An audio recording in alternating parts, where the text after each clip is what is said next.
ఇక్కడికి రాకముందు ఏముందో వచ్చాక ఏం లేదో నా అందమైన పిల్లిగడ్డం పిట్టగుడ్డు లాంటి కటింగ్ మొత్తం కోల్పోయింది సార్ మీ వల్ల.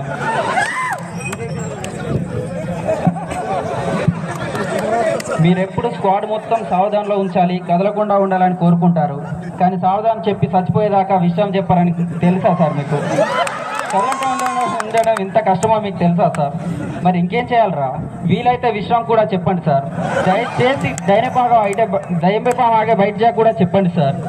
అది కాదురా, అసలు నాతో మాట్లాడితే కదా సార్ తప్పు చేస్తే స్క్వాడ్ మొత్తం పనిష్మెంట్ ఇస్తారు.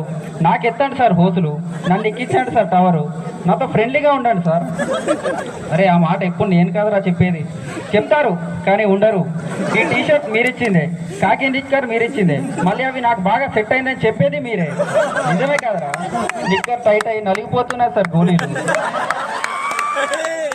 అందుకే డాంగిరి అయినా లూజ్ కుట్టించాను కదా. అవును సార్, డాంగిరి అది. వెల్డింగ్ కోడ్ల డాంగిరి, హెల్మెట్, గమ్ బూట్స్ వేసుకొని ఎండలో ఉడికిపోతుంటే నాకు ఎలా ఉంటుందో తెలుసా సార్? డాంగిరి చింపి పడేసిన ట్రైనింగ్ నాకు నచ్చలేదు అని అడగాలనిపిస్తుంది సార్. అందుకే కదరా మధ్యలో రిలాక్స్ అవ్వడానికి స్విమ్మింగ్ కూడా పంపుతున్నాను. అవును సార్, స్విమ్మింగ్కి వెళ్తాను. వెళ్ళేలోపే అక్కడ ట్రైనర్ ఉంటాడు. నేనేదో సరదాగా ఈదుదాం అనుకుంటాను. Trainer 4 laps కొట్టమంటాడు. హే చెయ్యి ఇలా కొట్టు, కాలు ఇలా కొట్టు, హే జాగ్రత్త. ఈ మధ్యలో రాడ్ పెడుతుంటే కన్నీళ్ళు లాగట్లేదు సార్. ఆఖరికి నా ఈత కూడా మీరే ఈదితే నేనెందుకు సార్ ఈదటం?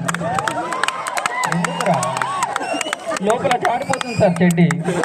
ఆఖరికి తేచేలు ధీరేచేయాలని నడవడం కూడా మీరే నేర్పి సరిగ్గా చేయకపోతే దౌడకలంతాలు చెప్తే కాళ్ళు లెగట్లేదు సార్. అరే నీ ఫిట్నెస్ కోసమే కదరా ఇదంతా. అవును, పుషప్స్ అంటే మీకు ఫిట్నెస్ అని మాత్రమే తెలుసు, కానీ అందులో ఉండే బాధ మీకు తెలియదు సార్. కాడిపోతుంది సార్ పులుసు. లాడర్ డ్రిల్ చేయమంటే మీకు నచ్చినట్టు డ్రిల్ చేయలేక, లాడర్ గోడకేసి పారిపోవాలని ఉన్నా పారిపోలేక నరకం చూసాం సార్ ఇన్ని రోజులు. అలా కాదురా, నా మాట విను. పోస్ట్ డ్రిల్, లాడర్ డ్రిల్లో దైనే తిరగాల బాయ తిరగాల కూడా తెలియకపోతే చివరికి ఒకరోజు పీచే తిరిగాను సార్. దాంతో మీరు నాకు పనిష్మెంట్ ఇచ్చారు. దాంతో నాకు ఇంకొక వచ్చింది సార్. నేను ఎందుకు ఇచ్చాను రా? 4 నెలలుగా చూస్తున్న మీకే నేనేం చేసేది అర్థం కాకపోతే టెస్ట్ ఆఫీసర్కి ఇలా తెలుస్తుంది సార్. వెళ్ళిపోయాడు, వీడికి ఏం రాదు, వీడు ఫైర్మెన్గా పనికిరాడని వెళ్ళిపోయాడు సార్. ఇక్కడికి వచ్చినప్పుడు అనుకున్నాను సార్, నా తాకత్కి ఈ ఎండకి ఒక్క హోస్ చుడితేనే ఎక్కువ అని అనుకున్నాను. కానీ మీరు 3-4 ఫైర్మెన్లు 2 చుట్టాలని చెప్పి చుట్టకపోతే పవర్ ఎక్కమంటే కన్నీ లాగట్లేదు.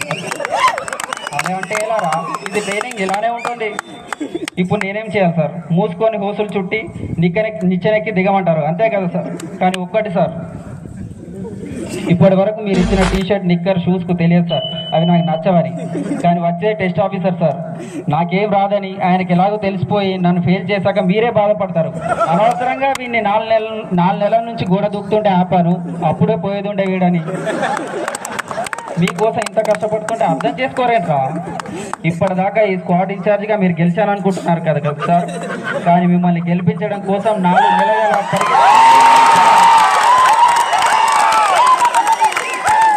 పరిగెడుతూ ఉంటే ఏంట్రా నా లైఫ్ అని వెనక్కి తిరిగి చూస్తే ఏముండవు సార్ మా లైఫ్లో. ఎలక్షన్ డ్యూటీ అనగానే హ్యాపీగా లేదు సార్. హ్యాపీగా ఉండడానికి చేస్తాను సార్ అంతే. కానీ నాదో చిన్న రిక్వెస్ట్ సార్, దయచేసి దౌర్గనంతాలు చెప్తే నవ్వుతూ మాత్రం చేయమని చెప్పకండి సార్.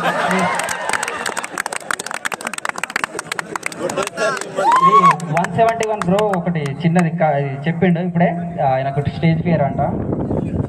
మహాసేన ఏది మరణం, వారానికి 2 సార్లు ఉప్మా పెట్టడం మరణం, ఆ ఉప్మాలోకి పల్లి చట్నీ పెట్టడం మరణం, 13న జరగాల్సిన పిఓపి 23న జరగడం మరణం, రాత్రిలో పడాల్సిన వాన సాయంత్రం 5 గంటల తర్వాత పడడం ఈ మరణం దాటి బ్రతకడానికి 24న నేను వెళ్తున్నాను. నాకు వచ్చేదెవరు? మరణాన్ని దాటి నాతో బ్రతికేది ఎవరు? Thank you sir.